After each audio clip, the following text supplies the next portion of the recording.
James Bay. Thank you, Madam Speaker, and I listened with great interest to my honourable colleague.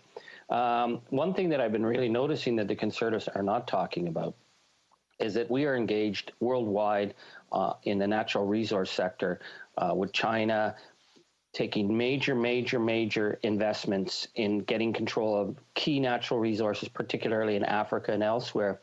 But it was under the Stephen Harper government that Prime Minister Harper approved the Chinese state takeover, the $15 billion Nexen deal, and then under the FIPA agreement that he signed with China, gave China enormous rights to actually be able to sue Canada in tribunals if we held China to any standards. These were rules that we could not get for any of our natural resources companies if they were working in China.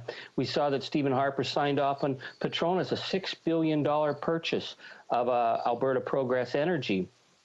We had HD Mining under Stephen Harper, where they were flying in Chinese workers and not hiring Canadians in Canada at Chinese-owned mines. So to see the Conservatives now taking a strong line on China, I find it interesting, the fact that when it came on the natural resource sector, they opened the door for Chinese state intervention time and time again. The Honourable Member for Selkirk Interlake Eastman. Hi, Madam Chair, and I'd just say that we got to remember that FIPA was a two-way street. It was put in place so Canadian companies operating in China could actually have the same type of legal protections that they enjoy here in Canada. And so we have to address that first and foremost.